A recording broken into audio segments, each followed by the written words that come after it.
Un nouvel an loin de Paris. François Hollande et Julie Gaillet ont décidé de célébrer le nouvel an sur l'île de Molène, en Bretagne, pour la 3e année consécutive. Ce samedi 31 décembre, le couple va donc rejoindre des invités de marque sur l'île au large de Brest.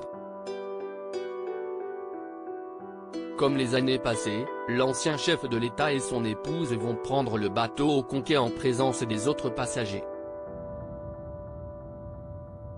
Sur place, François Hollande et Julie Gaillet vont rejoindre leur hôte qui est François-Guy André, le maire de Brest. Les deux hommes politiques entretiennent une vieille amitié remontant au congrès du Parti socialiste.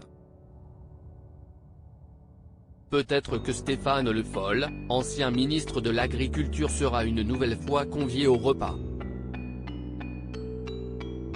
Après avoir profité de l'air marin et d'un repas en bord de mer pour savourer un plateau d'huîtres accompagné de bon vin, le couple rejoindra Paris pour commencer 2023 du bon pied. Si le couple a l'habitude d'aller en Bretagne, la fin de l'année 2021 a été différente. Placés sous le signe de la culture, François Hollande et Julie Gaillet se sont rendus dans une salle mythique de Paris, le Théâtre du Rond-Point.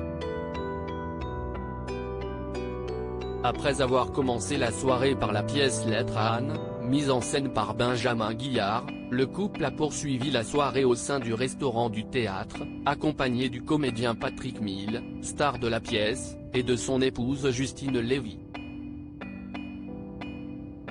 Supérieur à Julie Gaillet et François Hollande. De l'ombre à la lumière. Julie Gaillet, son amour pour la Bretagne. La famille de Julie Gaillet est bretonne, d'où son attache particulière à cette région. En novembre, l'actrice d'une mère parfaite a fait un pèlerinage sur les terres de ses ancêtres. Julie Gaillet a affiché avec fierté sur Instagram ses paysages d'enfance, traverser le merveilleux pont de Rohan, le seul pont habité au-dessus de l'eau en France, a ainsi écrit la comédienne. Retrouvez la maison Gaillet, avec leurs initiales sur la grille de la maison et ce cliché de Louise Radiguet et Prudent Gaillet, mes arrière-grands-parents grâce à Monsieur le maire, s'est ainsi enthousiasmée la compagne de l'ancien président de la République. Avant d'expliquer qu'elle est partie à la découverte de ce que sont devenus les entrepôts de bois Gaillet, l'entreprise familiale, ceux-ci ont ainsi été transformés en la première salle de cinéma de Landerneau qui est devenue un peu plus tard un théâtre. Une jolie balade sur les traces de son passé. Crédit photo, Giancarlo Gorassini. Best Image.